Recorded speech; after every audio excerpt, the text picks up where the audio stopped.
안녕하세요. 수원특례시의 시민의위원장 이찬호입니다.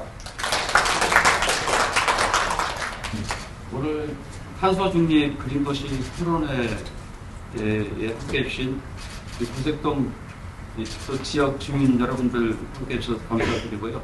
또 관계기관 전문가들도 함께해 주셔서 감사드립니다. 무엇보다도 우리 조미영 의원님이 의원으로서 이 발제자로 나오셨는데 아마 고색동이 집이죠? 지역 주민이라 지역 발전을 위해서 아마 많은 신경 쓰신 것 같은데 이렇게 좀 어려운 이 발제자로 이렇게 토론장에 나오셔서 감사드리고요. 지역 주민들께서 지역 한번 박수 한번 쳐드려야죠.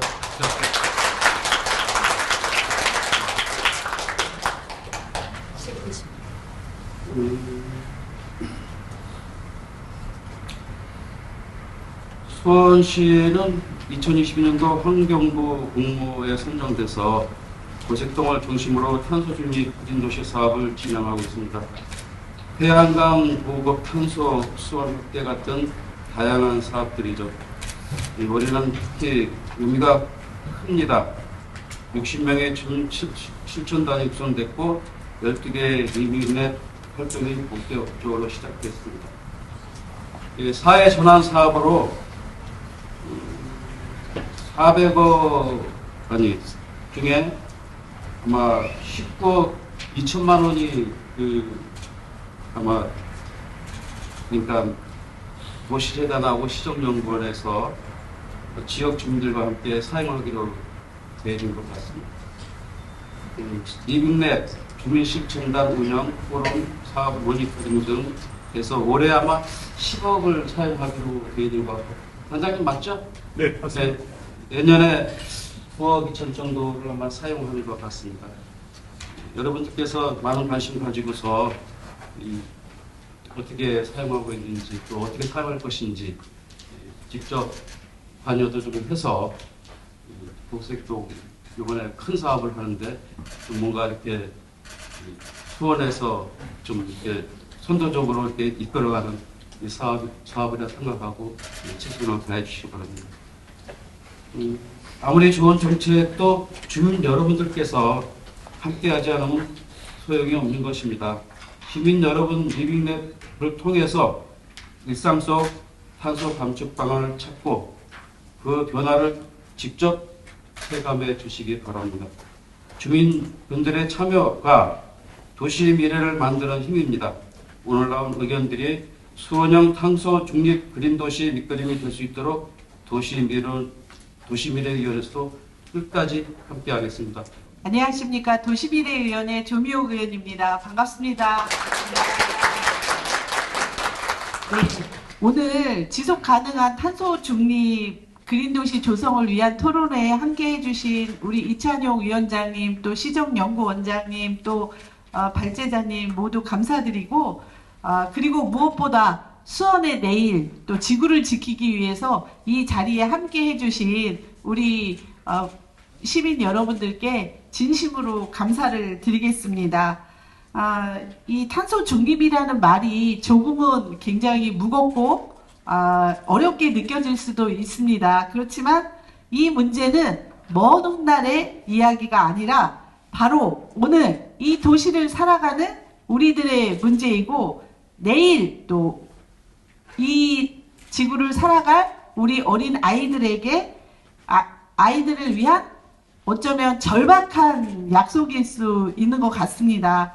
그린 도시를 만든다는 것은 단순히 정책이나 행정이 아니라 우리가 관심 갖고 또 여기 계신 모든 분들이 실천을 해 주셔야 이 지구를 지킬 수 있다고 생각을 하고 있습니다. 이 지구를 지킨다는 것이 큰 게 아니라 우리가 일상생활 속에서 작은 실천 하나가 또 이 거대한 지구를 지키는 약속, 그 절박한 아이들에게 이 지구를 물려줄 수 있는 이런 상황인 것 같습니다. 그래서 오늘 이 토론회는 바로 이 어려운 질문에 대한 답을 여기 계신 모든 분들께서 함께 찾기 위해서 이 자리를 마련하게 되었습니다.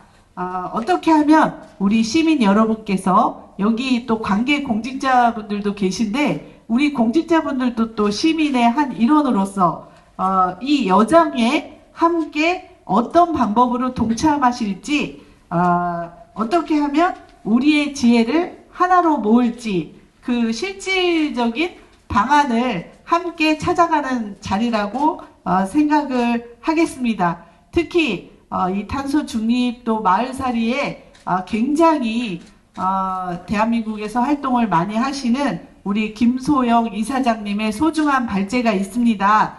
그리고 또 전문가분들 일일이 호명은 하지 않았지만 뜻깊게 또 의미 있게 이 지구를 지키려고 노력하시는 분들입니다. 그래서 전문가분들의 그 열띤 토론을 함께 듣고 하면서 우리 수원이 정말 지속 가능한 탄소 중립 그린 도시로 어떻게 나아가는지 그 따뜻하고 희망찬 디딤돌이 이 자리가 되었으면 하는 바람으로 이 자리를 마련하게 되었습니다. 함께 관심 가져주시고 참여해 주셔서 다시 한번 감사드리고 저도 우리 이찬용 위원장님과 또 함께 토론회 이후에 토론회도 굉장히 중요하지만 그 이후에 함께 의회가 나아갈 방향이라든가 시민들과 함께 집행부와 함께 어떤 방향으로 나아가야 될지에 대한 방향을 또 고민하고 실천 방안을 의회에서도 노력하도록 하겠습니다. 다시 한번 진심으로 감사드리겠습니다. 고맙습니다. 고색동 주민들이세요? 네. 네. 저도 그 자리에 있던 사람이죠. 네, 근데 이제 그 열심히 하고자 하는 일을 제가 지금 한 18년째 하고 있거든요. 한 10년 이상 열심히 그 일에 매진하다 보니까 또 이 자리에서 제가 해왔던 일과 저의 꿈을 얘기할 수 있게 되는 것 같고 또 시간이 지난 다음에 우리 고색동 활동가 리더분들의 이야기를 또 어디선가 이렇게 저처럼 듣게 되기를 바랍니다. 시간이 짧아서 제가 말을 시작하면 시간 안에 끝내는 사람도 아니고 3시간도 모자라고 1박 2일을 저도 제대로 끝내지 못한 그렇게 이제 할 얘기와 해왔던 일에 대한 내용들이 좀 있는데요. 제가 이제 아마 제가 알고 있는 선에서는 우리나라에서 이런 에너지 전환, 기후 관련 이제 현장을 만들고 현장 활동을 가장 오래 하고 있는 곳이 아닐까 싶습니다.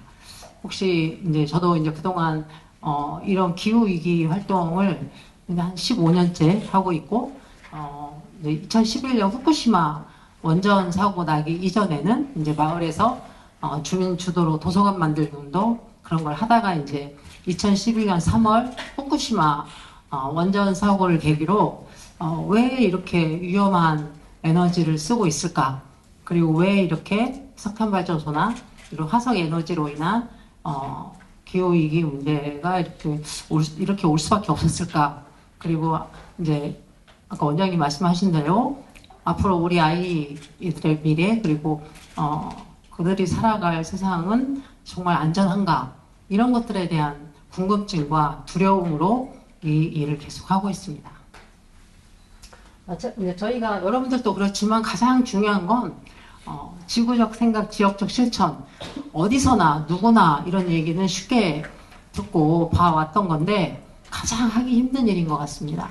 그래서 지구를 지키고 뭐 지구를 구하고 이런 얘기 하지만 지금 가장 중요한 건 너나 구하세요잖아요. 당장 우리 앞에 떨어진 불이 지금 크고 그리고 우리가 사냐 죽냐의 문제이고 특히나 우리가 그렇게 열심히 사는 이유 금쪽 같은 새끼들의 문제 아니겠습니까? 그래서 이 문제를 해결하는데 가장 그러면은 무엇부터 해야 되느냐? 그게 이제 지역적 실천이라고 생각을 하고 있고요. 저 또한 그렇지만 우리 고색동 주민 이 일에 참여하고 있는 분들을 응원하고 또 이렇게 같은 마음이기 때문에 앞으로 나아가실 길이 찡하기도 하고 그렇습니다. 자료가 많은데 그냥 사진 같은 경우는 주로 그냥 넘기면서 얘기를 좀 해보겠습니다. 네, 여기가 성대골입니다. 이렇게 보면 어떠세요? 와, 저 마을에 나도 들어가서 살고 싶다라는 생각이 드세요? 안 들죠? 안 가고 싶죠? 네, 서울은 저렇게 카메라 앵글을 들이대면 어디나 저렇게 복잡하고 숨이 턱턱 막히죠. 저희 이 성대골은 상도 3, 4동을 그냥 상도 3동, 4동은 행정의 편의에 의해서 이제 구획을 만든 거고, 그러면은 우리 주민은 어떻게 할 것인가라는 고민 속에 이제 주로 생활권, 저도 거의 99% 제가 살고 있는 많은 시간을 보내는 곳이 바로 상도 3, 4동이더라고요. 그래서 상도 3, 4동을 하나의 생활권으로 묻고 이곳을 성대골이라고 이제 별명을 만든 것입니다. 그렇게 해서 시작을 했고요. 그런 이유로 시작을 했는데 시간이 지나다 보니까 이제 유럽이나 이런 탄소 중립 관련해서 도시 정책을 얘기할 때 가장 많이 나오는 말이 15분 도시 들어보셨을 겁니다. 우리 집에서 나와서 문을 열고 걷거나 자전거로 15분. 근데 딱 나중에 시간이 지나고 보니까 저희 성대골이 딱 그렇습니다. 그런데 면적으로는 그렇게 걷거나 자전거로 15분 거리 안에 있는 그런 면적인데 여기에 살고 있는 사람들은 5만 6천 명, 가구 수로는 2만 5,300세대. 사실 경기도도 정말 인구 많지만 서울도 우리나라 5명 중에 야 서울 사는 사람 손들어 보면 한 명이잖아요. 5명에 한 명. 그럴 정도로 이렇게 많은 사람들이 모여 살고 있는 크나큰 문제를 안고 있는 이 대도시 서울에서 왔고요. 저기 도로 보시면 색깔이 두 개의 색깔이죠. 뭐 디자인 서울이라 저렇게 해놓은 게 아니라 노란 빛이 나는 데는 상도 4동이고 붉은 빛이 나는 데는 상도 3동이에요. 이렇게 서울은 우리가 알지 못하게 행정적 이유로, 왜냐면 행정적 이유라는 것은 결국 돈 써야 되는 이유로 서울을 저렇게 424개 동으로 나눠놨고요. 한 동은 대개 2만에서 3만 명 정도가 모여 살고 있습니다. 바글바글 하죠. 근데 이 상도 3동, 3만 명 가까이 살고 있는 상도 3동에 초등학교가 단 하나도 없습니다. 이게 가장 큰 지역의 현안이었고 수많은 국회의원들과 이것 때문에 씨름을 했지만 여전히 지금도 초등학교는 없습니다. 이제 그 문제가 저도 이제 이사 가서 알게 된 사실이고요. 그게 마을운동을 시작하게 된 계기고 그러다 보니까 이제 엄마들이 거의 100% 이 문제의 이제 해결을 위해서 나섰고 그래서 이제 칼을 뽑았는데 여러 가지 우여곡절 끝에 결국은 실현을 못했고 칼을 다시 칼집에 넣을 수는 없고 또 우리 여자들이 또 칼을 뽑았는데 그래서 만든 게 도서관이었어요. 작은 도서관. 그래도 꿈틀은 했죠. 그래서 작은 도서관을 우리 힘으로 4천만 원 가까이를 지역에서 순전히 모금을 해서 이제 도서관을 만들어서 아무도 월세 100만 원씩을 내면서 도서관을 지킬 사람이 없어서 가위바위보 했는데 제가 이제 뽑혔죠. 그래서 제가 이렇게 포스는 체육관 관장 같지만 어린이 도서관 관장으로 마을에 데뷔를 하게 됩니다. 그게 2010년이고요. 그리고 지금까지 이렇게 이제 활동을 해오고 있습니다. 그리고 2010년에 그래서 제가 제 팔자에도 없는 어린이 도서관 관장으로 또 책 읽는 마을 그런 마을을 꿈꾸면서 도서관 관장 역할을 충실히 하려고 했으나 한 5개월 만에 2011년 3월 후쿠시마 원전 사고가 터지고 이게 또 제 인생을 바꿔놓습니다. 그래서 이건 뭐지? 일본에서 그것도 하나도 아니고 4개가 전 세계에서 6개가 폭발했는데 4개가 우리나라에서 가장 가까운 일본에서 그럼 일본은 괜찮고 바로 가까이에 있는 우리는 괜찮은가? 막 이런 문제들이 이제 복합적으로 떠오르면서 뭐라도 해야 되겠다. 그 뭐라도 해야 되겠다라는 게 이제 성대골의 에너지 운동의 시작이었습니다. 근데 보통 이제 마을 운동하면 여러분들도 지금 저희 집에 보니까 구색동도 이제 올해부터 내년까지 리빙랩이라는 이거는 그냥 프로세스죠. 그냥 내가 그냥 주무구구식으로 내키는 대로 생각나는 대로 회의에서 의견 나오는 대로 하는 게 아니라 어쨌든 그래도 어떤 체계를 가지고 일을 해 나가야 장기적으로 성과가 날 텐데 그러면 어떤 시스템, 어떤 구조, 어떤 방법을 도입을 해서 그 방법을 학습하고 그 학습한 내용을 한번 현실에 우리가 하고자 하는 과제와 또 그 공식이죠. 그 계산 공식을 좀 이렇게 같이 결합시켜서 구체화시키는 게 시켜야 주민들이 하니까 뭐 주먹구구식으로 엉망진창이지 뭐 이게 아니라 나름 우리들의 직관적으로 그다음에 생각의 흐름대로 뭐 입에서 나오는 대로 결국은 그런 일들이 이제 버무려져서 현장에서 뭔가가 만들어지지만 그런 것들을 그냥 어떤 그래도 좀 규칙이나 이런 것들을 좀 넣어서 좀 이론을 좀 도입시켜서 함께 하자라고 했던 게 이제 저희도 리빙랩이었고요. 리빙랩이라는 방식을 처음 알고 그거를 기반으로 우리가 그러면 해 나가자라고 했던 게 2015년. 딱 10년 됐네요. 10년. 제가 지금 그래서 발표하는 모든 내용들은 그 리빙랩이라는 프로세스에 기반한 그리고 그것들을 충분히 지켜나가려고 하는 의지를 가지고 이제 했던 일들과 그 이제 결과물들을 좀 보여드릴 예정입니다. 네, 말씀하신 대로 2010년에 이제 그 성백골 어린이 도서관을 개관을 했고요. 그리고 후쿠시마 사고가 11년 3월에 났고, 11년 3월 26일 날 첫 행사를 했어요. 그래서 그렇게 굉장히 빠르게 한 2주 만에 이 원전 사고 문제에 대한 대응을 시작한 거죠. 근데 어린이 도서관이 이제 뭔가 에너지 절약, 온실가스 감축이죠. 결국은 탄소 배출을 줄이는 일에 뛰어든 게 이제 2011년 3월 26일 그게 이제 지구촌 불고기 행사를 계기로 이제 시작이 됐습니다. 그리고 그렇게 열심히 한 1년 하고 있는데 2012년도 1월에 시사인이라는 잡지에 이제 성백골이 신년 특집 기사로 이제 다뤄지면서 우리 절전소 운동이 다뤄지면서 서울시에 이제 저희 활동이 발각이 되게 됩니다. 그러니까 차라리 그때 안 들켰으면 우리끼리 열심히 하든지 사라졌을 텐데 어쨌든 이게 이제 외부로 떠들썩하게 노출이 딱 되면서 이제 2012년도에 이제 서울시 환경 대상을 받게 되고 그러니까 이제 서울시 환경 대상을 받았는데 이제 막 그래서 이게 대상을 6월 5일 날 대상을 받고 나니까 오후에 굉장히 많은 언론에서 이제 다 성백골로 몰리더라고요.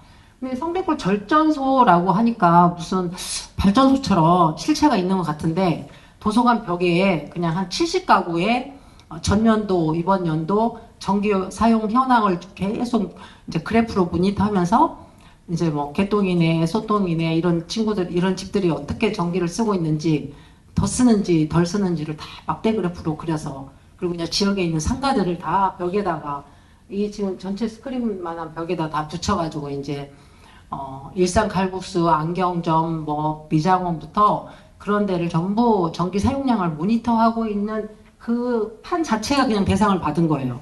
그러니까 이제 이거는 굉장히 이게 뭐야 이러는 데부터 와 놀랍다 이렇게 이제 여러 가지 의견들이 있으면서 이제 성백골 절전소 운동을 하고 있었던 거고 그게 이제 서울시 입장에서는 보통 이제 마을운동 여러분들도 이제 과제 발굴을 하셨든지 앞으로 과제 발굴을 하실 텐데 대개 보면은 이제 가장 공동체가 활발하게 목소리를 내면서 토론할 때가 토론한다기보다 이제 언쟁을 높이는 거죠. 대개 이제 쓰레기 문제, 그 다음에 주차장 문제, 뭐 이런 것들인데 치안 문제. 그런데 저희는 이제 에너지 전환, 석탄, 화석 에너지 기반 원자력 이런 것보다는 보다 더 안전하고 지속 가능한 에너지를 써야 된다라는 걸로 주민들이 그것도 엄마들이 들고 일어나서 뭔가 한다고 이게 굉장히 그때 당시에는 생소했어요. 주제가.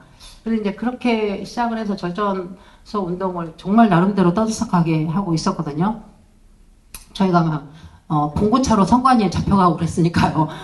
그렇게까지 떠들썩하게 이제 에너지 운동을 하고 있다가 이제 서울시하고 이제 딱 어떻게 서울시 원전하나 줄이기란 정책과 좀 합이 맞으면서 서울시가 저희한테 제안을 먼저 합니다.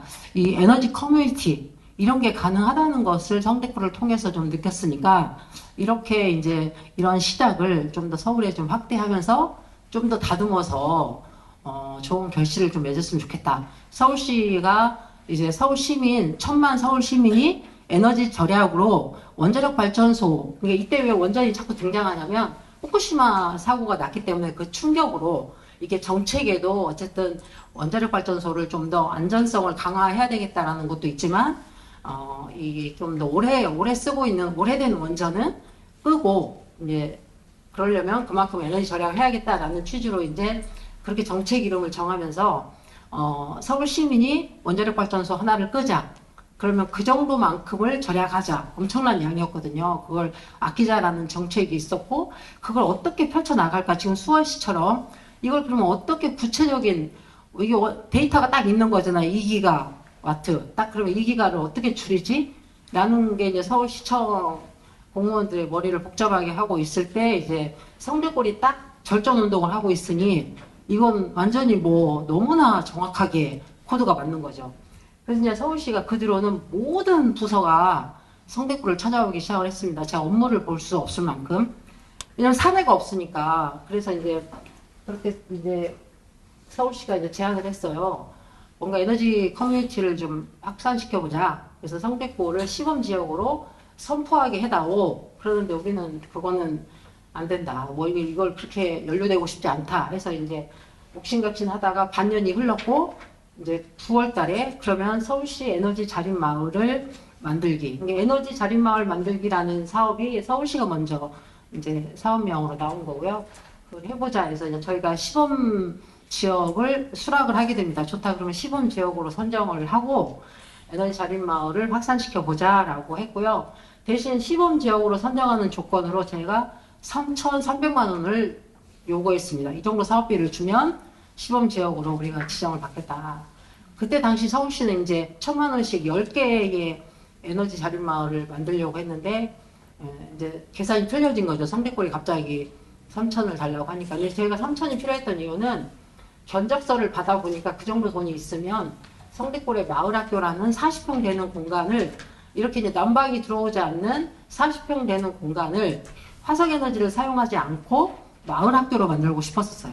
그러면 이 공간을 이제 어떻게 이제 리모델링까지는 힘들어도 냉난방을 어떻게 할 것인가 이런 고민들을 이제 적정 기술로 화석에너지를 사용하지 않고 도시에서 한번 살아보겠다라는 프로젝트를 하려고 이제 사회적 기업, 두꺼비 하우징이나 이렇게 사회적 기업들한테 견적서를 받으니까 그 정도 나오는 거예요. 근데 그걸 이제 민간이 도전하기에는 너무나 어려워서 마침 이제 그 조건을 제안을 했고 그런 경과로 저희가 이제 2012년 시범지역으로 선정이 됐고 그 뒤로 지금까지 성대골은 이 에너지 전환이나 기후 문제, 탄소 중립 이런 일들에 관여된 협동조합이 4개가 만들어졌습니다.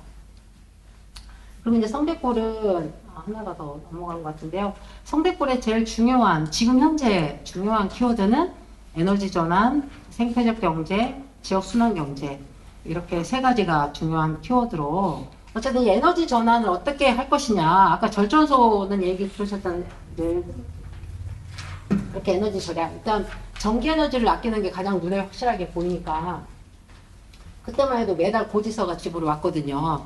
그래서 이제 에너지 전환 관련돼서 어떻게 그러면 우리가 시작을 할까라는 고민을 하다가 에너지 슈퍼마켓을 만들어야겠다. 일단 도서관에서 제가 이제 도서관 어린이 도서관 관장을 그만두고 근데 그게 굉장히 힘들었어요. 그 월세 100만 원의 어린이 도서관을 운영하는 것을 이어서 책임지겠다는 주민을 찾기가 어려워서 4년을 하고 이제 제가 빠져나오고 그러면서 이제 거점 공간을 만들었던 게 에너지 슈퍼마켓입니다.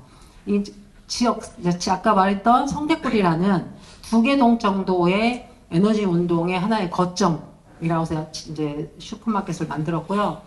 근데 이제 이거 만들 때도 뭐 여러 이제 의견들이 있었지만 어쨌든 이 공간을 만들고 온라인, 오프라인 여기는 지금 이제 온라인 몰인데 지금은 운영이 안 되고 있는 이유가 이 몰을 오픈했던 고도몰이라는 것이 없어졌어요.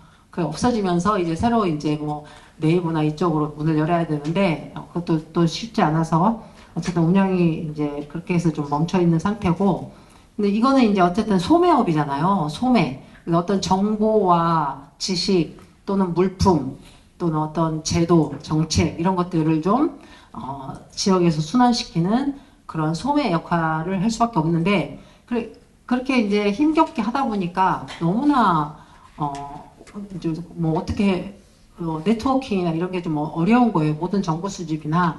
그래서 이제 서울시에 계속 제안을 했습니다. 제안을 해서 이제 와트몰이라는 전기에너지의 가장 기본 단위인 와트몰이라는 이제 아이디어를 내고 서울시가 이런 이제 상상을 한 거죠. 이런 걸 서울시가 해야 도소매죠.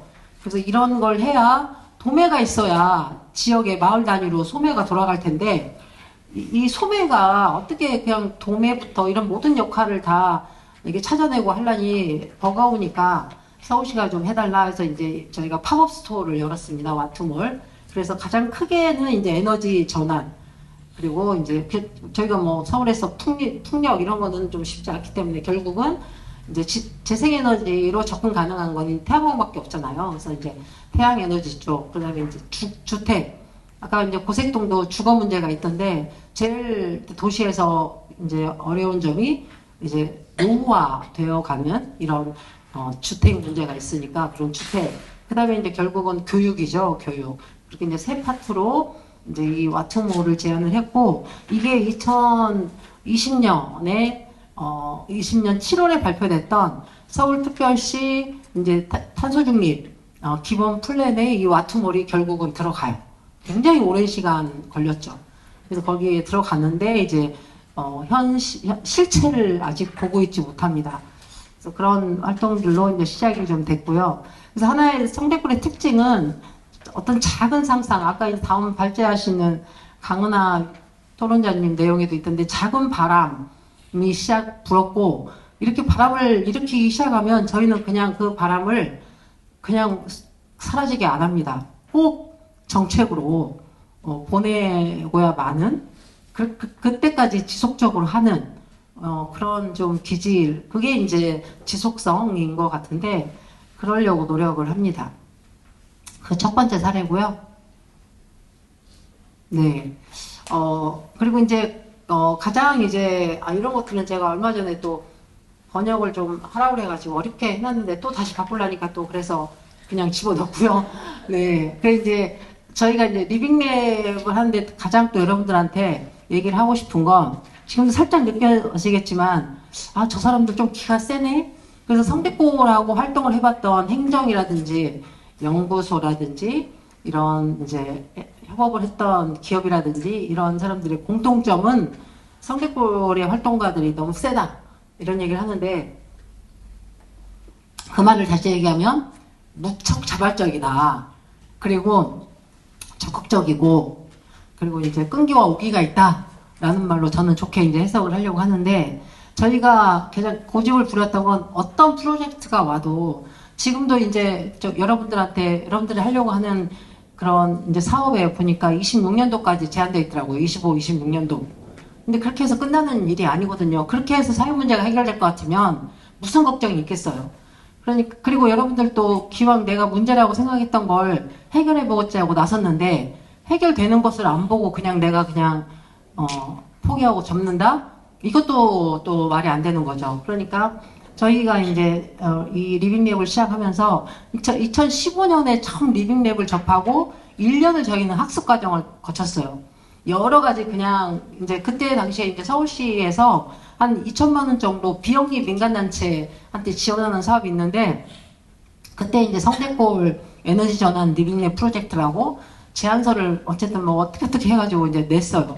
그래서 이제 심사 면접을 보러 갔더니 너네가 쓴 사업 제안서를 읽어봤는데 흥미로운데 무슨 소린지를 모르겠다. 뭘 하겠다는지. 이게 리빙랩인 거예요. 그래서 굉장히 관심은 있으니 선정이 된다면 열심히 해서 결과 보고서를 잘 써달라. 이런 얘기를 듣고 선정이 됐어요. 그랬는데 저희가 그 돈을 거의 절반도 못 씁니다. 왜냐하면 1년 동안 리빙랩을 학습하고 우리가 배운 게 맞는지 실험하고 이런 과정을 거치는 거기 때문에 서울시가 생각하는 그 예산의 집행 방법과 저희들의 리빙랩 현실과 안 맞아요. 안 맞으니까 그냥 돈 쓰는 것을 포기하고 다 반납하고 우리 방식대로 이제 학습을 하고 해나가는데 그때 이제 저희가 했던 건 협의체를 만드는 거입니다. 그래서 우리야 이 일을 할 사람들을 민, 관, 산, 학 저희가 이제 다 섭외를 했어요. 산업계 쪽. 그 다음에 학은 저희가 이제 연세대 지속가능전환연구소, 뭐 에너지 기후정책연구소, 서울대 아시아연구소, 저희는 그냥 인맥 없어도 그냥 전화해서 좀 내가 가겠다, 좀 만나자 해서 얘기를 하고 우리가 어떤 걸 하고 싶은데 도와달라. 그래서 협의체를 먼저 만들고 그 협의체와 함께 역할을 나눠서 제안서를 같이 씁니다. 같이 써서 민간 파트 제가 쓰고 이렇게 해서 써서 이제 제안을 내니까 사업 제안서가 뭔가 빈약해서가 아니라 굉장히 그럴싸한 거예요. 왜냐면 막 서울대 아시아 연구소 붙었지, 연세대 붙었지 이렇게 붙어서 제안서를 썼으니 산업체 붙었지 이러니까 제안서는 훌륭한데 얘네들이 무엇을 위해 쓰는지를 모르겠다라는 심사위원의 말이 그 말이에요. 그런데 어쨌든 제안서가 있어 보이니 뽑아줄 테니까 결과 보고서는 좀 쉽게 써 이렇게 이제 그런 얘기였는데 이제 저희가 25년도는 그런 식으로 진행을 했죠. 그리고 26년도에 이제 1년 동안 공부를 딱 하고 나니까 약간 느낌이 오더라고요. 아, 이게 뭘 하는지 알겠다. 그 느낌이 뭐였냐면, 그래, 절대 가주구나, 우리가, 민간이. 내가 아무것도 안 하면 전문가들은 아무런 보고서도 쓸 수 없구나. 그러니까 이런, 우리 의원님, 뭐 정책연구원이든 교수님이든 이런 모든 분들이 성대골에 오셨어. 그리고 본인 분들의 노하우와 뭐 박사 논문의 뭐 결과들 이런 것들을 다 갖고 있어. 그렇지만 성대골 현장에 대한 경험은 전무하거든요. 그래서 우리가 안 움직이면, 우리가 열심히 안 하면 이분들은 아무것도 결과 보고서에 쓸 게 없구나 라는 걸 딱 아는 순간, 그래, 가군 주민이야 라는 생각이 딱 들면서 열심히 해야겠는데, 밀리지 않아야겠는데 라는 긴장감이 들기 시작하더라고요. 그래서 이제 제가 먼저 그랬어요. 요 협의체한테 에너지기술평가원, 산업부의 에너지기술평가원 애기평에 이런 과제, 수용성 과제, 그게 다시 말하면 이제 리빙랩 과제인 거예요. 그런 게 올라온다고 하니 처음으로 올라왔을 때 2016년도에 되게 이제 처음이 중요하잖아요. 그래서 성대골로 쓰고 싶은데 제안서를 같이 씁시다. 그래서 그때 썼던 게 이제 왜 서울은 1000만 인구는 태양광을 욕심을 내지 않지? 왜 태양광에 대한 이 수용성이 없지? 그래서 이 도시에서 태양광에 대한 수용성을 좀 높여보자. 그래서 그런 주제로 이제 제안서를 또 협의체가 써서 또 선정이 됩니다. 선정이 됐는데 그게 딱 1년짜리였어요. 1년. 1년 안에 서울이라는 대도시의 태양광을 왜 이제 수용성, 태양광에 대한 이제 인식을 좀 더 높여야 되는 그런 과제를 안고 선정이 됐는데 제가 6개월을 버팁니다. 이 마을 연구원을 모집해 놓고 그래서 이제 한 350여 명이 참여하는 마을 워크숍을 7번을 해요. 근데 7번도 이렇게 돌아다니면서 7번을 하고 그리고 이제 그분들 중에 한 350여 명이 참여했고 그 중에 마을 연구원을 하겠다는 분들을 뽑았더니 한 49명 되더라고요. 이분들을 마을 연구원으로 이제 해서 이렇게 그래서 이제 우리가 과제를 서로 이제 토론을 해보니까 이제 태양광에 대한 문제가 기술, 그 다음에 이제 결국 돈이더라고요. 이걸로 돈 쓰기는 좀 내가 얼마가 됐든 지갑을 여는 게 이제 서슴없이 지갑을 열 수 없는 거, 돈 문제. 그다음에 그거에 대한 인식이 없다. 이렇게 이제 3가지로 원인이 좀 분석이 됐고 거기에 내가 원하는 팀으로 나눠서 이 마을 연구원들에 대한 학습과 성장에 6개월을 씁니다. 그러니까 이제 같이 협업했던 민 빼고 관, 산, 학이 난리가 난 거예요. 그렇게 이제 해서 그때 이제 이 금융팀이 만들어냈던 게 이 솔라론, 성대골에만 있는 솔라론인데 신용조회 안 하고 이자 없는 금융상품을 만들어서 서울시가 지원하는 거 빼고 자부담을 신협이 먼저 내고 그 신협이 먼저 낸 것을 내가 전기요금을 절약하면 그걸로 2년 상환하는 겁니다. 이게 신협 입장에서는 이런 제안을 받고도 어이가 없는 게 2천만 원을 대출했든 20만 원을 대출했든 대출은 대출인데 행정 업무는 업무대로 보면서 월 10,000원씩 2년 동안 반환받는 그거를 지금 신협이 해야 되는 거죠. 20만 원 대출해놓고. 근데 그것도 무이자. 왜냐면 너무 금액이 적으니까 무이자로 해달라. 그것도 마을에서 제안한 거예요. 또 하나는 신용조회를 하지 마라. 그러니까 은행의 정체성이 뭐예요? 신용조회와 이자 받는 건데 그 2가지를 하지 않는 조건으로 이 솔라론을 같이 이제 만드는 걸 했고 우리 그때 당시에 이사장님이 저랑 비슷한 성향이에요. 이 귀가 얇고 경솔해요. 그래서 조금만 설득했더니 홀딱 넘어가서 이제 우리 집 솔라론이라는 탄생을 이렇게 한 겁니다. 그래서 신용조회를 하지 말라는 거는 내가 온실가스 좀 줄이고 지구를 좀 걱정하는데 신용이 나쁜 사람은 그것도 하면 안 돼요? 그러니까 이거와 별개다. 우리가 뭐 신용 불량인 사람한테 태양광을 주는 게 아니라 그 사람이 살고 있는 공간에 태양광을 설치하는 거니 그 공간에는 해가 뜰 거고 얘는 생산을 할 거니까 그 집에 살고 있는 사람의 신용은 상관이 없다. 그러네. 그래가지고 이제 홀딱 넘어가서 이런 상품도 만들게 됐습니다. 이런 데서 보면은 주민이 끌려가는 방식으로 이렇게 표현하는 게 그렇지만 그냥 주민은 오라는 날짜에 오라는 시간에 가서 듣고 의견이 있으면 얘기하고 이걸 옛날로 말하면 소위 동원부대 형식으로 사업을 해서는 안 된다. 그래서 리빙랩의 굉장히 중요한 원칙 중에 하나가 자발성이에요. 그러니까 내가 진짜 진심으로 그게 문제라고 생각이 들어야 되고 그 문제를 해결해야겠다라고 마음을 먹었으면 해결되는 것을 보겠다라는 각오로 이 문제에 참여를 해야지만 이게 되는 거고 또 이제 하나는 이게 개방적이어야 된다라는 게 있는데 그냥 나하고 마음 맞는 사람 배짱 맞는 사람들끼리 그냥 내년도까지 어쨌든 적극적으로 해보자 이렇게 해가지고는 아까 5명이면 가능하다고 했는데 5명 가지고 시작을 할 수는 있지만 5명이 마무리하는 건 어렵다. 그래서 누구라도 이걸 문제라고 생각하고 또는 내가 얘기를 했더니 거기에 공감하는 사람이면 함께 해야 된다라는 것들을 말씀드리고 싶고요. 그래서 이제 이렇게 마을 주민들이 기술팀은 아까 금융팀은 금융 상품을 만들었고 기술팀은 이렇게 DIY로 태양광을 설치할 수 있는 이제 모델을 만들어서 주민들이 스스로 태양광을 설치 관리하는 그런 백업 센터를 만들기도 했고 이제 최근에는 이렇게 결국 그 마을 연구원들이 협동조합을 만들었죠. 그래서 저희는 그렇게 마을 연구원들이 리빙랩을 통해서 이제 마을 연구원이 되겠다고 나선 분들이 관련된 협동조합을 2개를 더 만들었어요. 그래서 이렇게 이제 성대구 에너지 협동조합이라고 여기는 가상발전소인데 동작구에 있는 옥상들을 빌려서 우리가 직접 임대료를 주고 1년에 얼마 그 옥상 사용료를 주고 거기에 태양광을 설치해서 전기를 생산해서 판매하는 전력 생산 판매업을 지금 하고 있는 협동조합이 이제 그 마을 연구원들 중에 일부가 만들어졌고요. 이렇게 지금 계속 동작구의 곳곳에 태양광들을 설치를 하고 있습니다.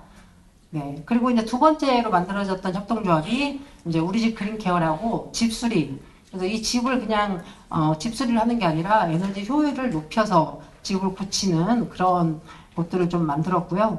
4개 중에 첫 번째는 이제 제가 이제 에너지 슈퍼마켓을 운영하면서 만들었던 협동조합이고 그 2개가 리빙랩을 통해서 이렇게 여러분들처럼 등장했던 연구원들이 만든 협동조합이 그 2개 협동조합이고 그다음에 하나가 이제 저희가 국사공 중학교라는 동네에 있는 이 중학교하고 같이 이제 이 친구들하고 협동조합을 만들어서 옥상에 태양광을 올리고 이 공립학교입니다. 이 공립학교인데 옥상에 태양광을 올리고 근데 이제 중요한 게 학교에 태양광을 있을 수 있는데 대개 교육청 소유든지 아니면 한전이라든지 그런 이제 기업 법인의 소유인데 여기는 아이들을 소유해요. 그래서 공립학교인데도 태양광을 아이들이 소유권을 가지고 있고 물론 교사, 학부모, 지역 주민도 참여를 했고요. 그래서 여기서 생산되는 전기는 물론 한전이 중개를 하지만 이거는 그린피스라는 환경단체에 전력을 판매를 합니다. 10년 계약을 했고요. 한전에다가 전기를 파는 아까 그 성대골 에너지 협동조합보다 훨씬 더 높은 가격으로 그린피스가 국사봉 중학교에 이제 전력 생산했을 때 그 REC라는 것을 전력 거래를 하고 있죠. 그래서 중학교 아이들이 전기를 생산하고 이 전력 거래를 하고 있고 그 덕분에 환경단체는 아리백. 그래서 그린피스가 아리백을 달성하는데 이 중학생들의 역할이 100% 있었죠. 그런 내용들이 이제 JTBC에 이렇게 이제 방송되느라고 하는 거고요. 이것까지만 하고 마무리하겠습니다. 지금 이제 에너지 쉼표는 이제 우리나라는 이제 전력이 지금까지는 공급 방식으로 주는 대로 쓰는 거였고, 뭐 조금 공급이 딸리면 막 아껴라 이렇게 이제 방송에서 나오잖아요. 근데 이제는 이게 이렇게 되다 보니까 공급을 넉넉하게 항상 하고, 이게 수요가 좀 안 되면 이제 생산은 해놓고 그냥 사용하지 않으면 없어지거든요, 에너지는. 오늘 생산했는데 이걸 쓸 거라고 생각했는데 그렇게 쓰지 않으면 그냥 사라지는 게 이제 방식인데, 그걸 그렇게 하니까 온실가스 배출은 해놓고 다 제대로 배출됐으면 써야 되는데 쓰지도 못한다. 그러니까 결국은 이제 어떻게 해야 되냐면 수요자가 수요량을 좀 조절할 수 있으면, 그래서 공급량하고 수요량을 좀 맞추겠다라는 게 이제 방법이고, 그래서 국가가 1년에 한 70번 정도 발령을 내립니다. 내일 1시부터 2시까지 전력 사용량을 줄여줘라고 하면 내가 이 일에 참여하겠다고 이제 등록을 해야 돼요. 하면은 이제 그때 딱 절약을 하면은 절약된 1kWh당 1,300만 원씩 계산해서 이제 입금이 됩니다. 이게 이제 시작을 한 단계예요. 작년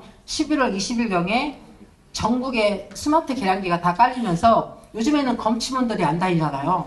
이제 검침할 필요가 없고 원격으로 다 디지털 데이터를 완전히 볼 수 있고, 이제 15분 단위로 전기 사용량을 어떻게 하고 있는지를 다 데이터를 분석할 수 있기 때문에 이제는 그냥 내가 그 시간에 이제 안전에 내가 등록을 하고 신청을 하고, 네, 발령이 나면 이제 조정을 하면 되고요. 근데 그렇게 하는 에너지 쉼표에 참여를 하고 있고, 그리고 이제 처음으로 이제 전통시장 상가들도 이 일에 참여하게 하기 위해서 지금 저희 동네 성내 전통시장이 10월 1일까지 108개 상가가 지금 전력거래소에 등록을 했고, 이 정도면 거의 1.5 메가와트 정도 양을 줄일 수 있다. 태양광으로 1.5 메가를 생산하려면 엄청난 양의 땅이 필요하거든요.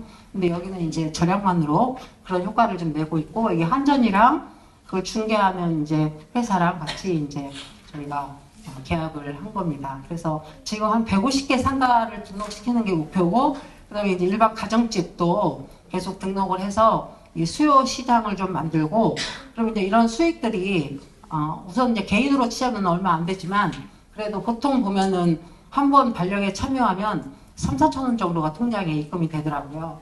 그런 활동들을 지금 저희가 최근에는 하고 있습니다. 네. 그리고 이제 이 주택 문제는 저희가 이제 등대 프로젝트라고 경로당 어린이집들을 다 이렇게 리모델링해서, 이런 거는 이제 헤비타트랑 사랑의 공동모금에서 예산을 좀 지원받아서 이렇게 지역에 있는 어린이집, 구립 어린이집과 그 경로당을 등대 프로젝트로 이제 좀 에너지 자립도 그리고 효율화에 대한 모델을 좀 만드는 일들을 좀 하고 있고요. 이게 마지막 장, 이것만 좀 저희가 이 리빙랩의 아까 관건은 2년 안에 못 끝난다라고 했던 이유가, 저희가 이 공간이 양념주차장이라고 동작구 소유의 구립 주차장이었어요. 차량이 한 70대 정도가 노상에 있는데, 이 공간이 이 차량 70대한테 양보할 수 없다. 저희는 아까 학교도 없지만 공원도 없습니다. 그래서 이 공간을 주민들이 쓰고 싶다. 그래서 이제 여기를 이 주차장을 없애는 싸움을 굉장히 오래 했고요. 원래 이 도시재생 사업처럼 이게 서울형 도시재생 사업의 전신 사업이 주거환경관리 사업이었거든요. 주거환경관리 사업은 아무리 오래 끌어도 3년 안에 끝내야 되는 사업인데, 저희는 이걸 이제 주차장 없애는 게 쉬운 일이 아니더라고요. 그래서 12년 만에 이 사업을요, 12년 동안 포기를 안 하고, 그렇게 되면 되게 돈이 환수되고 사업은 없어지는데, 저희는 끝까지 버텨서 3년짜리 박원순 시장님 때 그러니까 뉴타운 사업이 이제 끝나고 주거재생 사업의 1호 사업이었는데, 이게 작년 5월 달에 완공이 됐어요. 그래서 주차장이 이렇게 어린이 공원이 됐고, 2층은 이제 청소년들 위한 도서관이나 이런 게 좀 들어가고, 3, 4, 5층은 청년 임대주택이고요. 저 3, 4, 5층은 월세가 10,000원입니다. 대신 보증금이 1,000만 원이에요. 근데 그 1,000만 원은 구청이 이제 신용을 이제 저기를 하고 대출을 받습니다. 그러니까 1,000만 원 대출을 받아서 보증금을 넣고 월세는 10,000원만 내니까 대출금을 갚으면 본인 재산이 되겠죠. 이런 방식으로 그 주차장이 바뀐 사례. 어떤 사업을 시작하든 결국 문제 해결이 될 때까지 지속적으로 끌고 가는 힘은 결국 행정이 아니라 이제 여러분 마을의 주민들의 몫이다. 왜냐면 행정은 순환 부직이니까 계속 바뀔 거고, 뭐 연구소도 이것만 바라보고 있어가지고는 이제 먹고 살기 힘들잖아요. 그러니까 이런 관이나 산학은 떠날 수밖에 없고, 결국 주민이 그 문제에 대한 책임감, 그리고 지속성, 그리고 자발성 이런 것들을 끌고 가야 된다라는 말씀으로 마무리하겠습니다.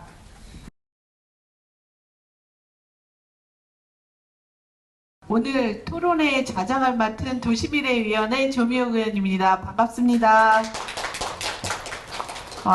앞서서 우리 김소영 이사장님의 그 성대골 전환운동 사례를 들어봤는데요. 너무 감명 깊지 않았나요? 네.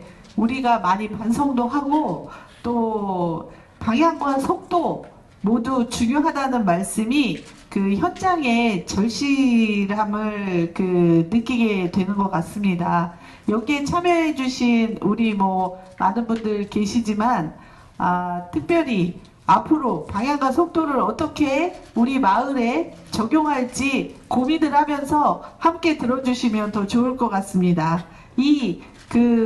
방향과 속도를 수원시에 어떻게 적용할지 또 논의하기 위해서 지속 가능한 탄소 중립 그린 도시 조성을 위한 의정 현안 정책 토론회 지정 토론을 시작하도록 하겠습니다. 각 토론자께서는 약 10분씩 의견 말씀해 주시고 토론은 책자에 안내된 순서대로 박재현 교수님부터 시작하도록 하겠습니다. 그럼 그 첫 번째 토론으로 아주대학교 탄소제로 에너지센터 박재현 교수님 토론이 있겠습니다. 박재현 교수님 시작해 주십시오. 안녕하세요. 아주대 탄소제로 에너지센터 박재현입니다.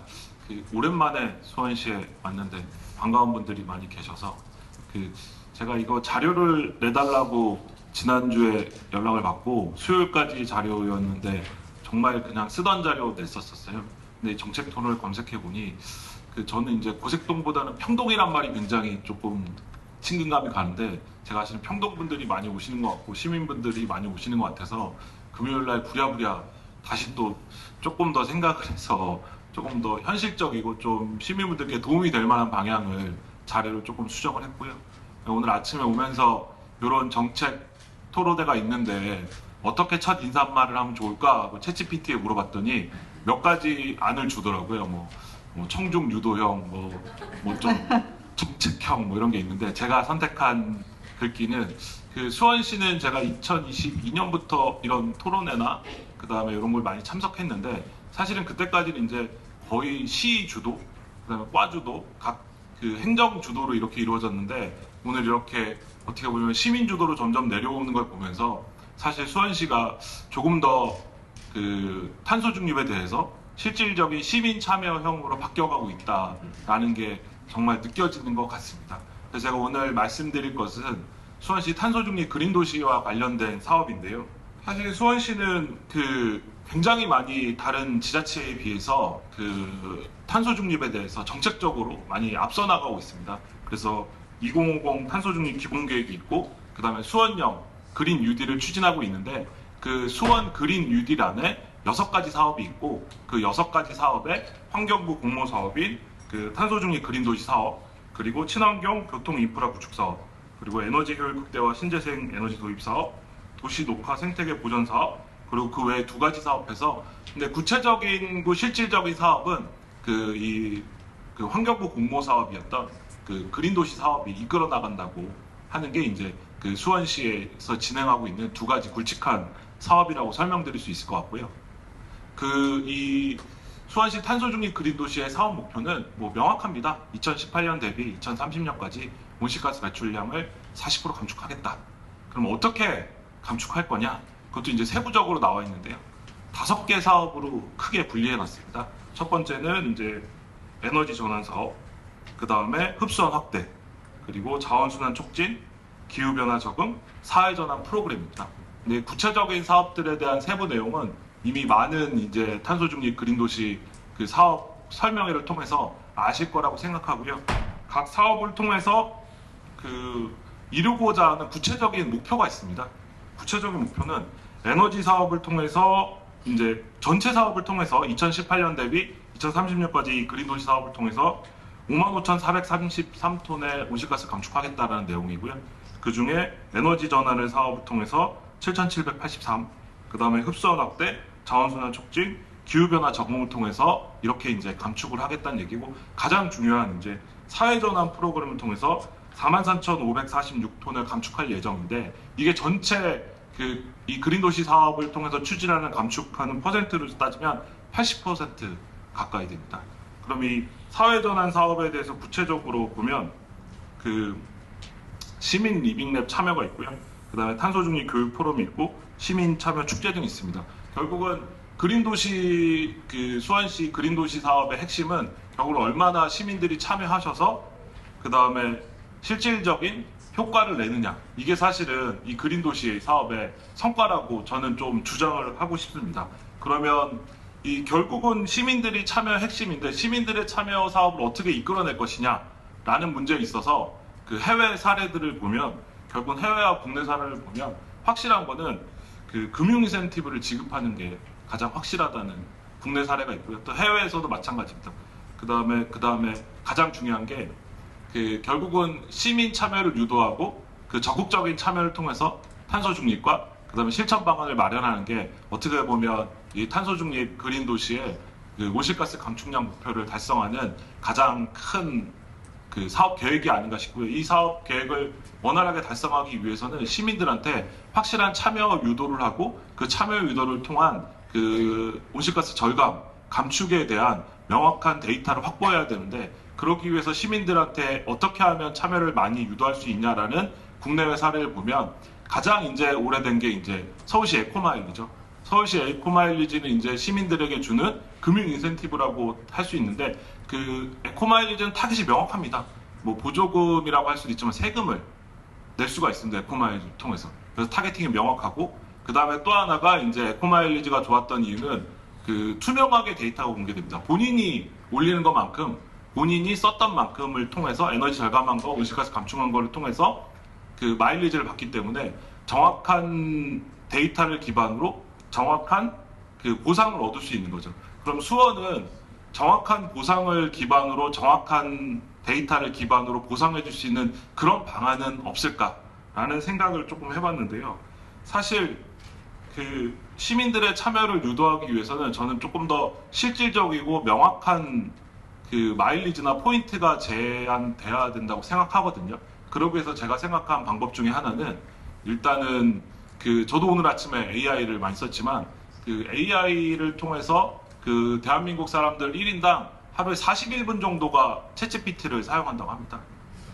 그러면 이제 챗GPT를 사용하는 게 실질적인 전력이 뭐 어떤 그런 네이버나 구글이나 다음을 사용하는 것보다 적게 드냐? 사실 그러진 않습니다. 솔직히. 왜냐하면 AI 자체가 전력을 많이 생각을 하고 검색을 해야 되기 때문에 전력을 많이 소비하지만 근데 일반 색인 검색 네이버나 구글을 통한 검색은 이제 2차, 3차, 4차 검색으로 이어지거든요. 사실 뭐 인계동에 맛집을 찾아줘라고 얘기하면 맛집 리스트가 나오고 그 맛집 리스트가 나온 거에 있어서 거기에 따라가서 또 이제 재검색을 하다 보니까 실질적으로는 이제 사실은 챗GPT를 통한 검색이 어떻게 보면 검색하는데 훨씬 더 에너지를 적게 쓴다고 주장할 수 있는 부분과 역할이 있다라고 생각합니다. 그리고 요 챗GPT를 쓰는 사용료가 한 1개월에 한 28,000원 정도, 3만원 정도 드는데 요거는 이제 아마 외화로 결제하다 보니까, 원화로 결제하다 보니까 이런 사이가 발생하는데 수원에서는 이런 탄소 저감의 모델을 통해서 거기에 대한 마일리지나 포인트로 이런 챗GPT나 생성형 AI를 사용할 수 있는 방안에 대해서 구체적으로 제안을 해준다면 그러면 시민들이 더 적극적으로 참여하지 않을까? 왜냐하면 사실은 구체적인 금융 인센티브나 구체적인 데이터를 기반으로 된 포인트가 없이는 좀 막연합니다. 마일리지를 준다고 하는데 도대체 어떤 마일리지를 주고 어떻게 사용하는지. 물론 경기도에서도 주는 마일리지가 기후환경 기회소득도 다양한 곳에서 사용할 수가 있습니다.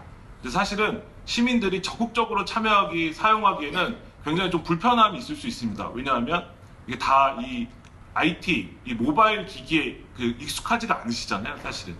그러니까 결국은 앞으로는 이 챗GPT를 통한 생성형 AI를 통한 검색이 이런 것들이 사실 굉장히 많아질 겁니다. 왜냐하면 이것들이 훨씬 검색하기 쉬우시거든요. 어르신들도. 말로 하면 됩니다. 말로. 오늘 날씨는 어때? 내일 날씨는 어때? 오늘의 운세는 어때? 말로 하면 챗GPT가 딱딱 검색해서 다 해주거든요. 그렇게 수원형의 시민 참여를 통한 탄소 저감을 통한 포인트는 결국은 수원은 생성형 AI를 무료로 사용할 수 있게 제공해 줄 수 있다. 그래서 우리는 탄소 저감원 포인트로 생성형 AI, 챗GPT가 됐든 그 외에 어떤 것들이 됐든 그런 것들을 무료로 사용할 수가 있다. 왜냐하면 지금 통신료를 사용하는 게 불과 뭐 한 10년 전만 해도 이렇게 익숙해질 거라고 생각하지 못했거든요. 익숙해진다는 게 어떤 뜻이냐면 가정의 대부분의 그 월 고정 지출에 통신 사용료가 일정 부분 차지하고 있습니다. 앞으로는 제 주장이지만 챗GPT 생성형 AI를 사용하는 비용이 가정의 통신료를 사용하는 것만큼 일정 부분 고정 지출이 될 거라고 제가 얘기한 건 아니고요. 사실은 많은 미래학자들이 얘기하고 있습니다.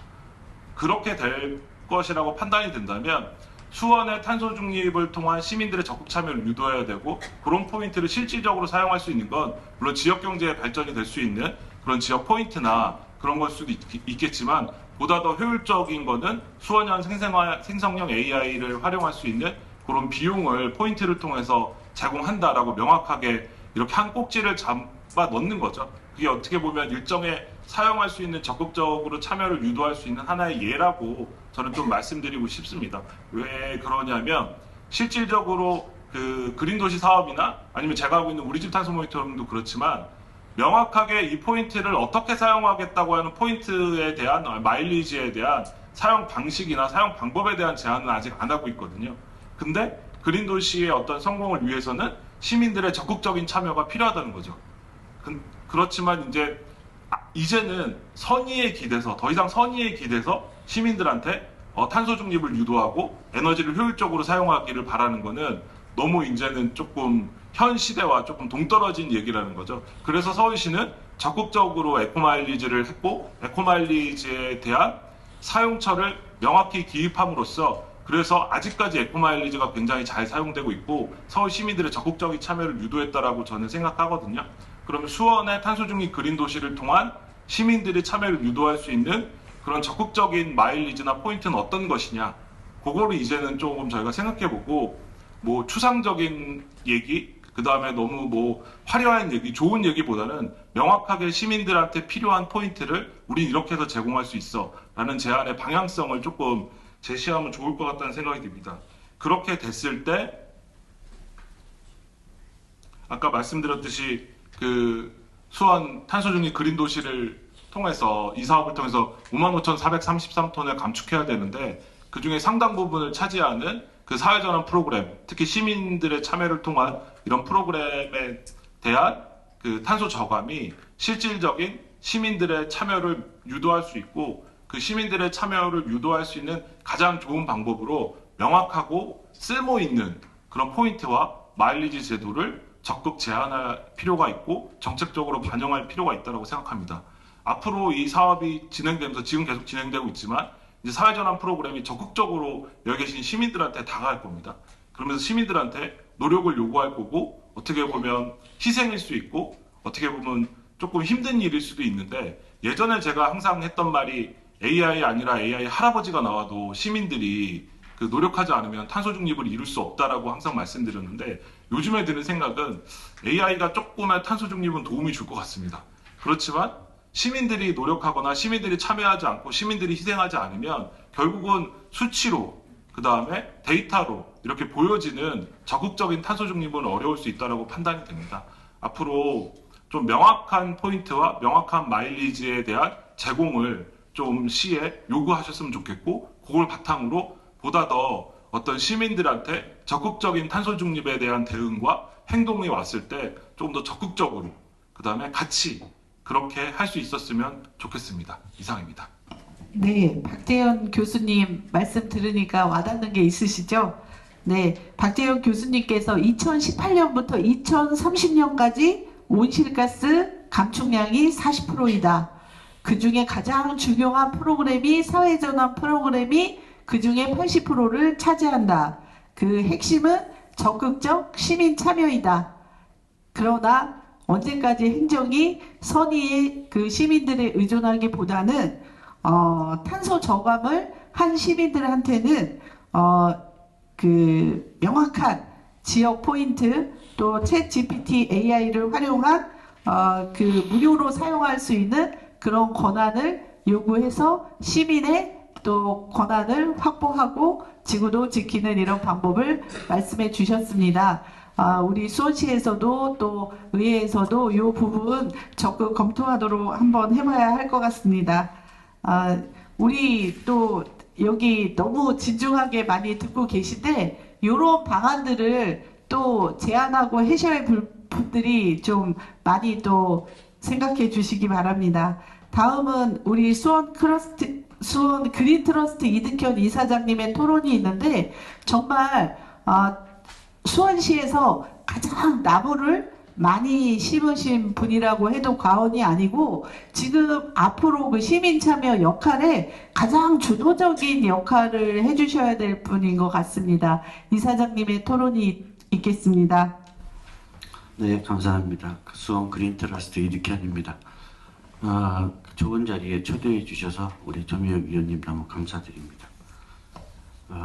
다른 것보다도 저희는 단체 자체 성격이 비영리 시민단체입니다. 그러다 보니까 저희는 좋은 말씀으로 다 드리기는 어려운 위치에 있습니다. 위치 자체가 조금 그늘이나 아니면 아차 싶은 곳에 포인트를 두고 좀 말씀을 드리려고 하고요. 무엇보다도 오늘 자리가 감사한 거는 제가 고색 국민학교 때 관사에서 태어났습니다. 예, 그때 고색 국민학교는 나무 울타리였었고 앞에 시장로가 황토길이었는데 버스가 어쩌다 한 번 오면 먼지가 막 동네를 가릴 정도로 그런 고색 초등학교였습니다. 아무튼 주민분들을 다시 뵙게 돼서 너무 감사하고요. 저는 일단 하드웨어적인 부분부터 좀 말씀드리고 싶습니다. 저희가 그 공동주택이라고 하는 용어를 사용하는데 그냥 우리가 보통 쓰는 말로는 아파트거든요. 현재 수원시의 공공녹지 면적이 수원시 발표 자료에 따르면 165만 제곱미터입니다. 그 165만 제곱미터가 2030 수원시 녹지 계획에 따르면 한 167만 제곱미터로 2030년도까지 만들 계획을 하고 있습니다. 그런데 중요한 것은 저희가 생활녹지라는 개념이 재작년부터 도입이 됐어요. 이제는 1인당 몇 평, 몇 제곱미터 이런 개념보다는 얼만큼 가까운 거리에 내가 녹지를 활용할 수 있냐. 멀리 있는 저 1박 2일 가서 오는 그런 숲이 아니고 내 집 앞에서 즐길 수 있는, 체험하고 즐겁게 보낼 수 있는 그런 녹지가 생활녹지 개념입니다. 그 생활녹지 개념으로 현재 수원시가 1인당 10.3제곱미터입니다. 대한민국에서 2030년도까지 달성하겠다고 하는 생활녹지 면적은 15제곱미터입니다. 수원시가 그거 전국적 평균으로 봤을 때 그렇게 떨어지는 편은 아니에요. 하지만 가장 효과적으로 기준에 달성돼 있다라고 보기는 어렵습니다. 그런데 여기에 하나에 저희가 제안을 드리고자 저는 오늘 이 토론 자리에 왔습니다. 현재 공공녹지라 하면 공원, 또 도시의 경관 녹지 이런 공공의 기관에서 조성한 녹지를 말하거든요. 그런데 제가 오늘 공동주택 녹지, 즉 아파트의 녹지를 말씀드리고자 합니다. 아파트의 녹지가 법정 면적으로 40%에서 41%를 아파트 면적의 녹지로 확보하게 돼 있어요. 그러다 보니까 차들은 전부 지하 주차장으로 들어가게 된 거죠. 그래서 아파트의 녹지 면적이 1년 전부터는 수원시 전체 공공녹지 면적보다 많아졌습니다. 그러니까 여러분 올해 여름 겪어보셨겠지만 미세먼지, 열대야, 폭염, 폭우 이런 기후변화 대응에 대해서 녹지부터 출발을 한다고 봤을 때 그럼 공공녹지만 해갖고는 한계가 있지 않냐라는 결과가 나옵니다. 수원시 같은 어떤 도심 밀집형 인구가 있는 곳에서는 더욱더 그렇습니다. 수원시는 지금 125만, 127만, 또 2030년도까지, 2050년도까지는 더 인구가 늘어나는 걸로 일단 계획은 잡혀 있어요. 그러니까 아파트도 계속 입주가 되고 있고, 며칠 전에도 또 신축 아파트에 대한 발표가 또 있었습니다. 여러분이 사는 동네 바로 옆이죠.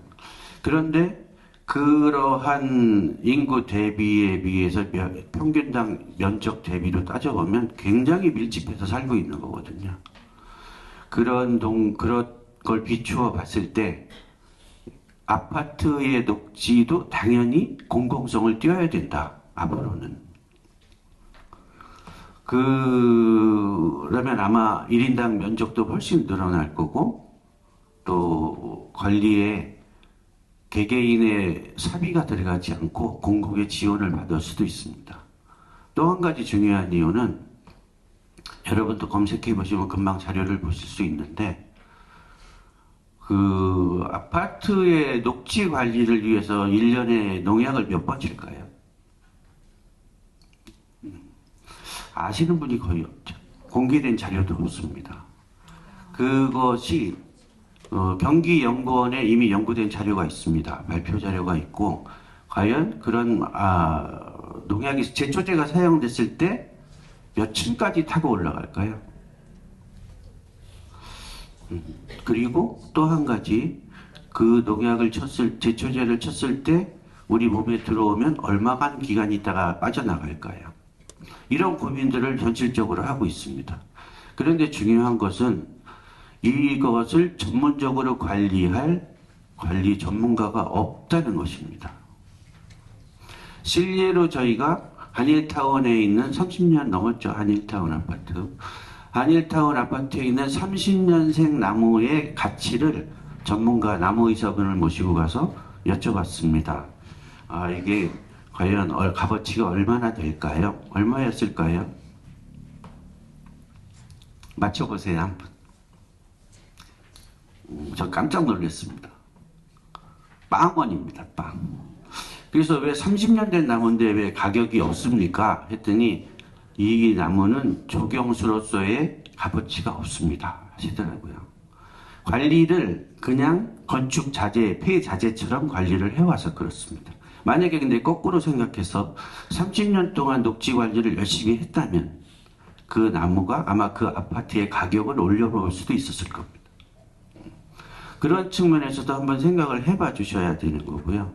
또 하나 연구 자료, 이것도 연구 자료의 기본에서 말씀드리자면 우리가 공공의 정원, 여러분 사시는 데도 공공 정원이 있고 공원이 있죠. 그 공원을 찾아가는 빈도수보다 내가 우리 아파트에서 앞에 꽃밭에 나가서 노는 빈도수가 16배나 많습니다. 그러니까 결국은 우리들의 생활 녹지는 우리가 사는 주거 공간 안에 훨씬 더 많이 나하고 경험이 된다는 뜻이잖아요. 그러니까 오히려 내가 사는 아파트의 녹지가 훨씬 더 값어치 있다고 보셔도 될 것 같습니다. 그런 측면에서 이제는 우리가 전문가를 고용해서라도 우리 아파트의 녹지를 관리해야 되지 않냐. 제가 실례로 말씀드리면 그 관리사무소 계획표에 보면 이건 제가 짠 게 아니고 공식적으로 나와 있는 겁니다. 1년에 제초제를 40번 치게 돼 있어요. 네. 여러분 방송을 몇 번쯤 들어보셨어요? 새벽에 오늘 농약 제초제 칠 거니까 창문 닫으세요. 한 서너 번 들으셨을 거예요. 그렇죠? 그래서 제가 관리사무소장님한테 슬쩍 현장에 와서 여쭤봤습니다. 진짜 40번 치세요? 그랬더니 아니 40번은 못 치고 한 20번은 칩니다. 그러시더라고요.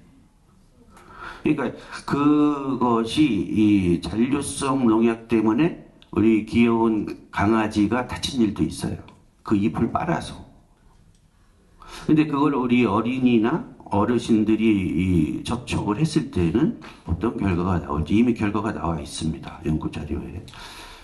이제는 이 전반적으로 우리가 공동주택 녹지에 대한 관심을 기본적인 하드웨어 개념에서 다시 한번 깊이 생각을 해보고 정책으로 의회에서 추진하도록 연구를 좀 해주셨으면 당부의 말씀을 드리고요. 또 하나는 이 탄소인지 예산제도라는 것이 있습니다. 탄소인지 예산제도는 우리 시의 예산은 과연 얼마만큼 기후위기 대응이나 그린 정책에 사용하고 있는지를 예산의 성격을 분석하는 겁니다.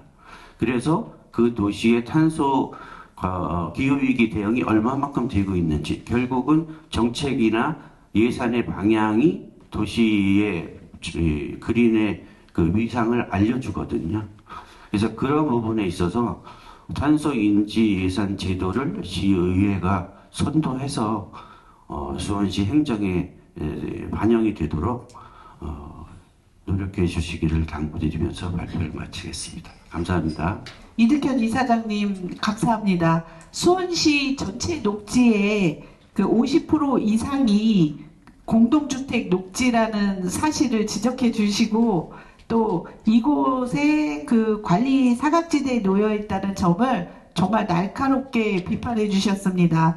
특히 탄소 흡수원 기능을 고려하지 않은 비전문적인 그 강전지, 그 가지치기 문제, 또 이런 여러 가지 문제가 개선되어야 된다는 말씀도 지적을 해주셨는데요. 가장 중요한 탄소 인지 예산 제도, 수원시에서는 과연 기후 위기 대응에 얼마나 대처를 하고 있는지 그 정책이나 예산 방향 다시 한번 의회에서 살펴보도록 하겠습니다. 이득현 이사장님 감사합니다.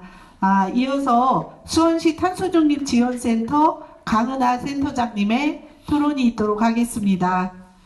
네, 안녕하세요. 수원시정연구원에 있는 수원시 탄소중립지원센터장 강은하입니다. 먼저 이렇게 오늘 토론회가 탄소중립 기본조례를 대표 발의하신 그 조미혁 의원님께서 주관하시는 토론회라서 특히 더 뜻깊은 그런 자리인 것 같습니다. 저희 연구원에 있는 탄소중립지원센터는 탄소중립 기본법과 그리고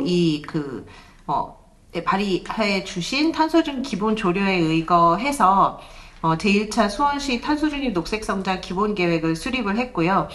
그리고 수원시가 이렇게 탄소중립 도시로 나아가기 위해서 정책 지원, 이행 모니터링, 그리고 시민의식 확산 등을 위해서 노력을 하고 있습니다. 저희가 이렇게 연구원에서 이제 연구만 하다가 이런 지원센터를 운영하면서 느끼게 되는 것이 앞에서도 이제 많이 말씀해 주신 것과 반복되는 그런 이야기인데요.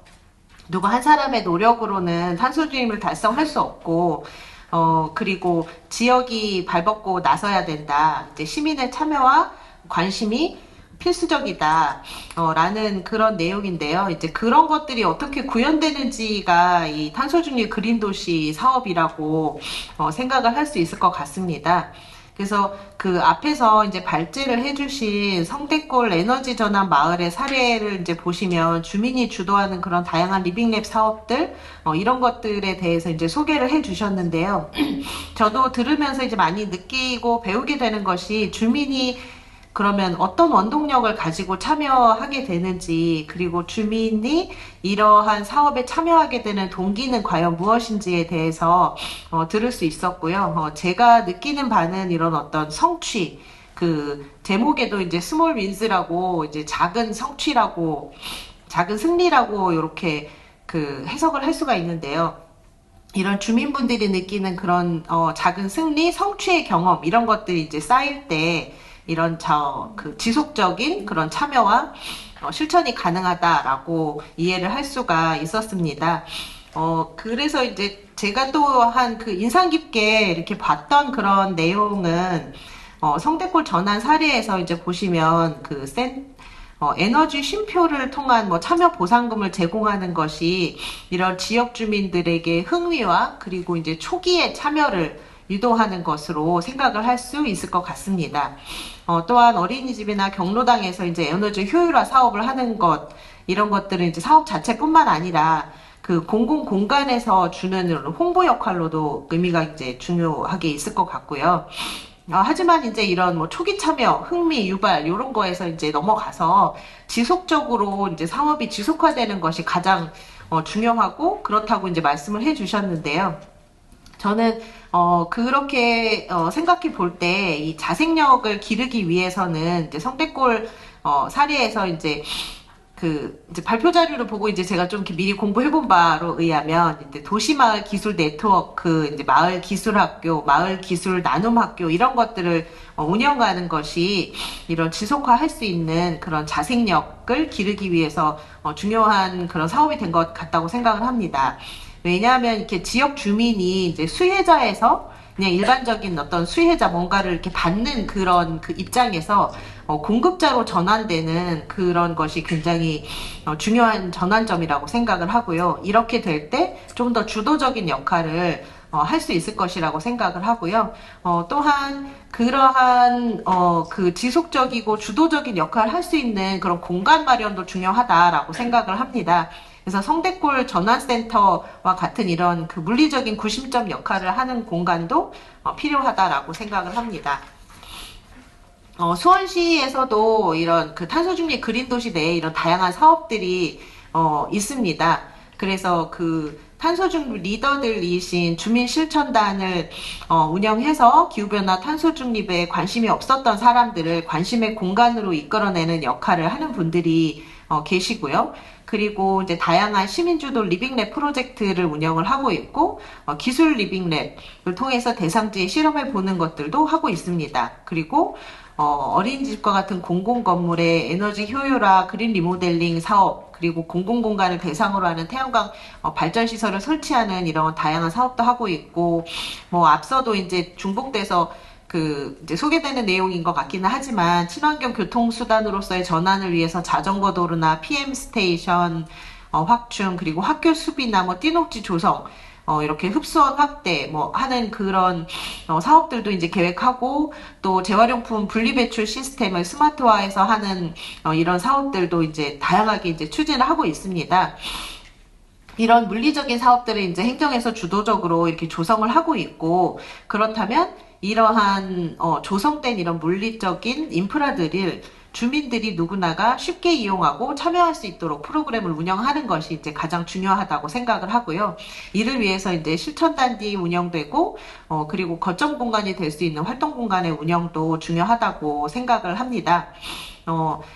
앞서 사례에서도 이제 말씀해 주신 것처럼 이렇게 조성된 인프라가 앞으로 이제 26년 사업이 끝나고 나서 30년, 35년까지 10년, 20년 동안 계속 조성된 인프라가 잘 운영이 되고 사업이 지속되려면 얼마나 이제 주민의 삶에 영향을 줄 수 있고, 그리고 주민이 얼마나 참여할 수 있는지가 중요하겠죠. 그럴 때 이렇게 주민이 공공주도나 지원 없이도 이제 향후에는 자발적이고 주도적으로 이끌어 나갈 수 있는 힘이 제가 그 앞에 제목에서 이야기했던 그런 스몰 윈스, 이제 작은 그 승리라는 말로 저는 말씀을 드리고 싶습니다.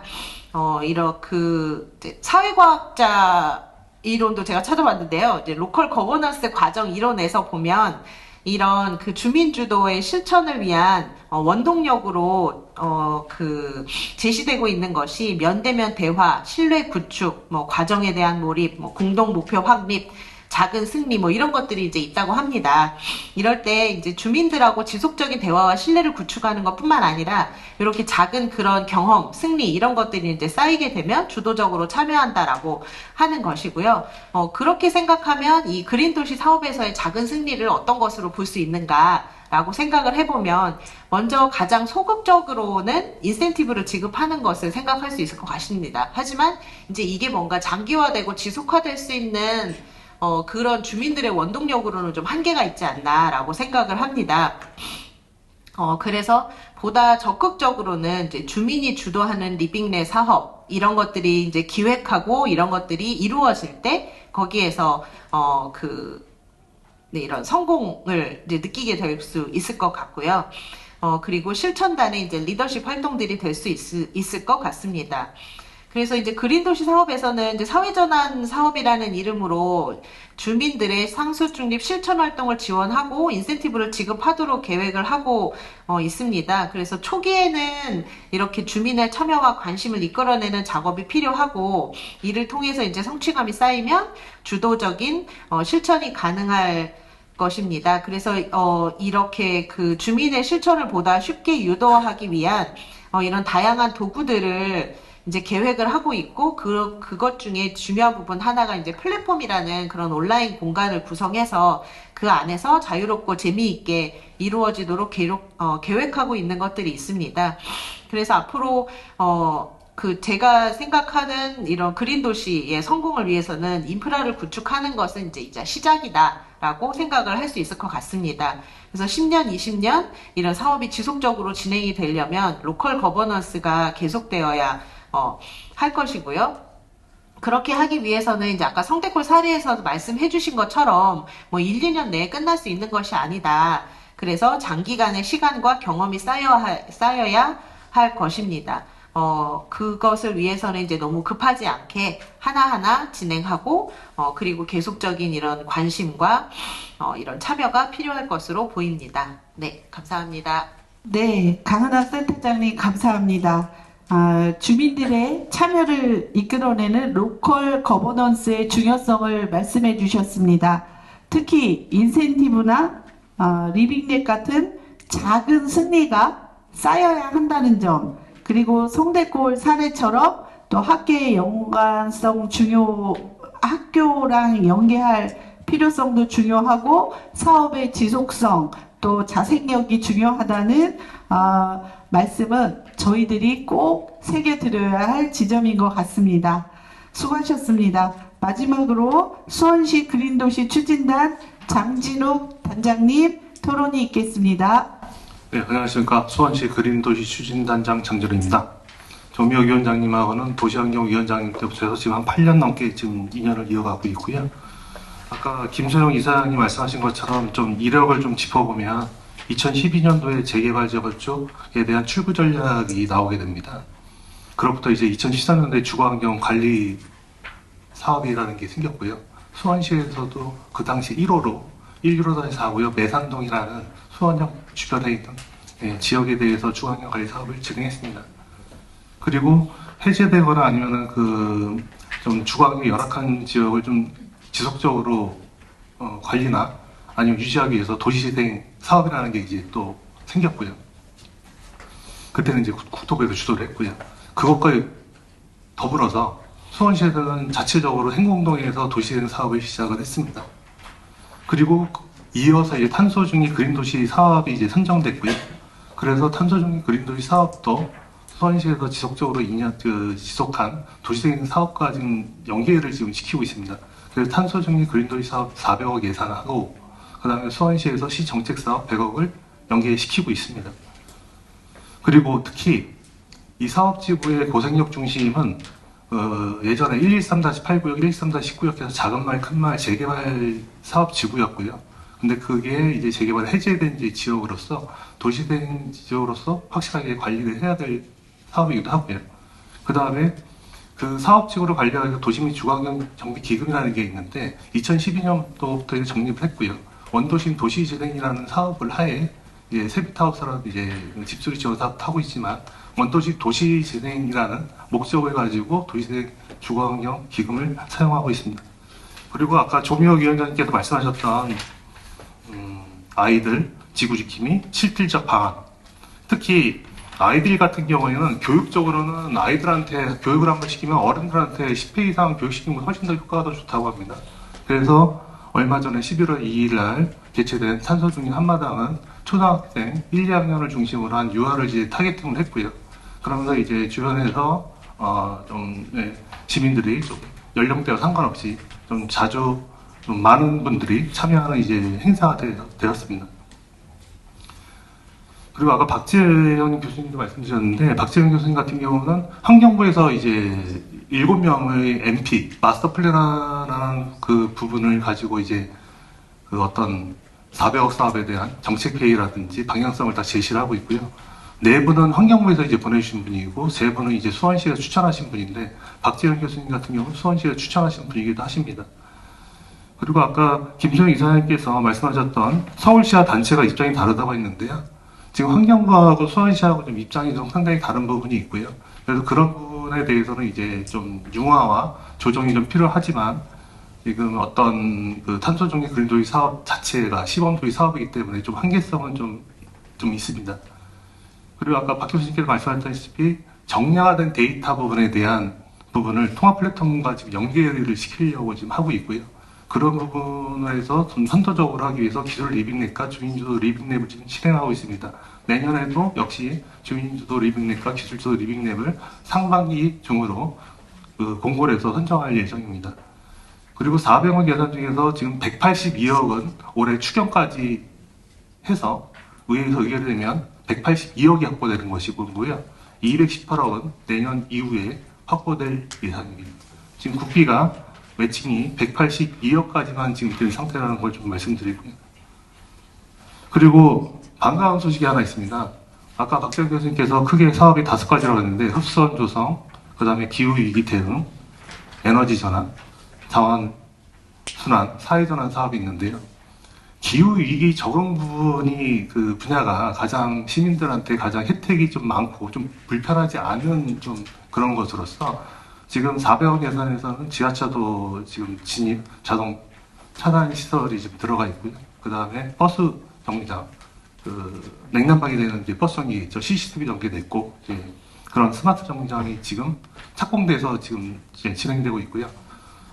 올해 준공 또는 아마 늦어도 내년 한 1, 2월에는 준공이 될 것으로 보여집니다.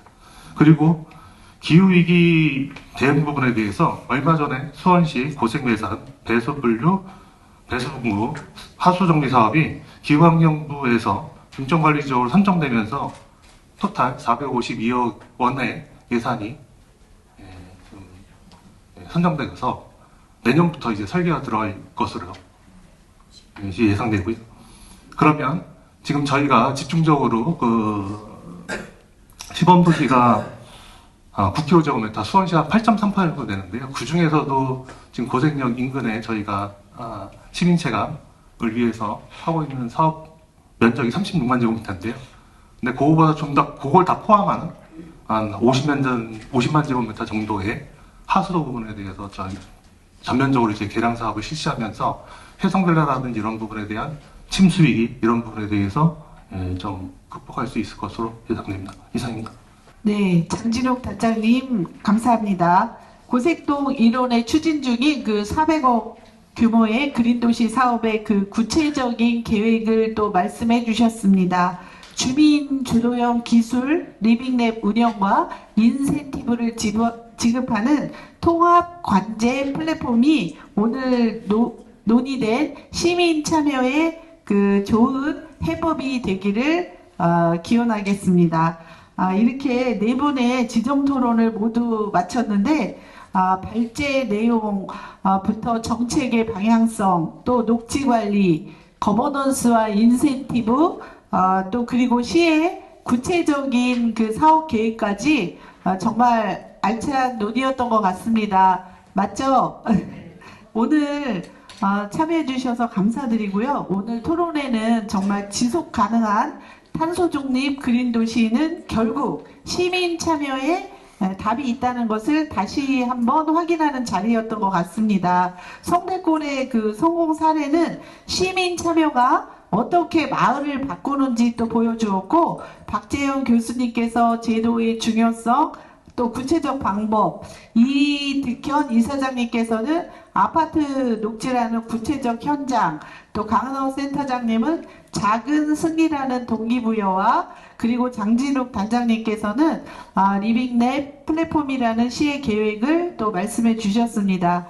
오늘 논의된 것처럼 제도로 뒷받침하고 또 현장을 발굴하고 시민에게 동기를 부여하고 행정이 이를 플랫폼으로 구현할 때 수원의 탄소 중립은 구호가 아닌 그 현실이 될 것이라고 믿습니다.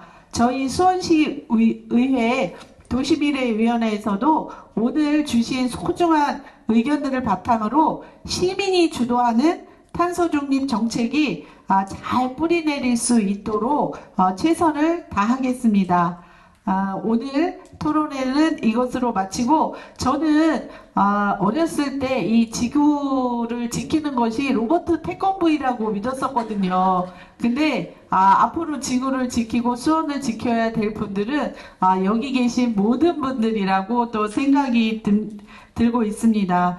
정말 귀한 시간 내어주신 우리 수원시 활동가분들 진심으로 감사드리고, 토론자님, 또 멀리서 오신 김소영 이사장님, 끝까지 자리를 지켜주신 우리 시민 여러분, 관심 가져주신 공직자 여러분, 진심으로 감사드리고 박수로 토론회를 마무리하도록 하겠습니다. 고맙습니다.